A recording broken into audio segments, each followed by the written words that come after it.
বন্ধুরা, আমি এখন আছি শিলংয়ের টপে এসেছি। তো বন্ধুরা, শিলংয়ের ছিল এটা আমাদের সেই দিনের লাস্ট স্পট। এই স্পটটা দেখার পরে আমরা ফিরে যাব হোটেলে। তো শিলং টপে আসতে আপনাদের তো আগের দিনই বললাম, ওখানে আর্মি চেক হয়, আপনাকে আধার কার্ড চেক করতে হবে, তারপরেই আপনি এই স্পটে পৌঁছাতে পারবেন। কিন্তু ফেরার পথে আপনাকে কোনো অসুবিধা হবে না, কারণ ফেরার পথে আপনি যে কোনো গাড়ি ধরলেই আপনাকে আপনার আগের গাড়ির জায়গায় নামিয়ে দেবে।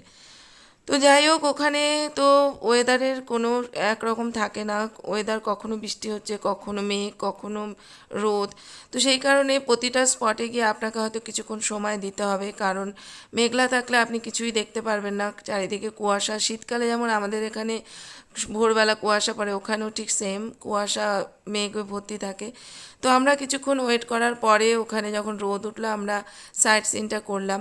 কিন্তু আমি সাইট সিনগুলো অন্য মোবাইলে করেছিলাম বলে আমি এখানে অ্যাড করতে পারলাম না। তো পরে আমি একটু একটু করে আপনাদের দেখাবো, ভিডিও ছেড়ে দেবো, তখন আমি দেখিয়ে দেবো। তো শিলং পিকটা আপনার খুব ভালো লাগবে এবং সুন্দর জায়গা, আপনারা অবশ্যই যাবেন। তো আমরা সেদিন হোটেলে ফিরে গিয়েছিলাম এবং নেক্সট দিন ভোরবেলা আমরা বেরিয়ে পড়েছিলাম চেরাপুঞ্জির উদ্দেশ্যে। এবং চেরাপুঞ্জিতে আমাদের যাওয়ার পথে যে যে স্থানে আমাদের কোনো স্পট থাকবে সেটা আমরা দেখতে দেখতে যাব, এইটাই আমাদের ড্রাইভার দাদার সাথে কথা হয়ে গেছিলো। তো যাওয়ার পথে আমরা ফার্স্ট যে স্পটে গেছিলাম সেটা হলো লাইট লুম। তো লাইট লুমটা খুব সুন্দর একটা জায়গা, আমার দেখা মেঘালয়ে বেস্ট জায়গা। মানে আমি এত সুন্দর জায়গা আমি আর কোনো স্পট আমার লাগেনি, এই জায়গাটা আমার বেস্ট লেগেছে। তো জায়গাটা অদ্ভুত সুন্দর। তো জায়গাটাতে আমরা যখন পৌঁছাই তখন প্রচণ্ড পরিমাণে বৃষ্টি হচ্ছিল, তাও আমরা নামলাম। কিন্তু বৃষ্টির জন্য আমরা বুঝতে পারলাম যে অতটা দেখতে পারবো না, সেই জন্য আমরা ফার্স্টে খাওয়া দাওয়া করে নিয়েছিলাম।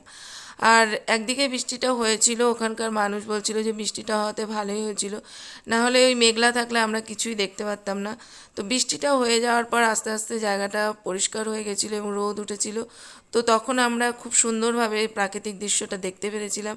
তারপরে আবার মেঘে ঢেকে গেছিলো, মানে ওখানে ওয়েদার আপনি কিছুই বুঝবেন না, এই বৃষ্টি, এই মেঘ, এই বৃষ্টি, এই রোদ। তো আপনাকে কিছুটা সময় ওখানে দিতেই হবে। তারপরে আমরা ওর পাশেই চলে গেছিলাম একটি হোটেলে খাওয়া দাওয়া করতে। ওখানকার খাওয়া দাওয়া আমার ভীষণ ভালো লেগেছে।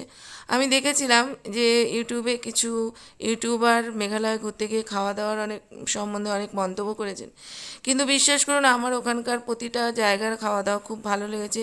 এবং এইখানকার খাওয়া দাওয়ার তো সবচেয়ে বেস্ট ভেজ থালি। আর এখানে এত ফাস্ট সার্ভিস, এত ভালো ব্যবহার, এত গরম গরম খাবার আপনি কোথাও পাবেন।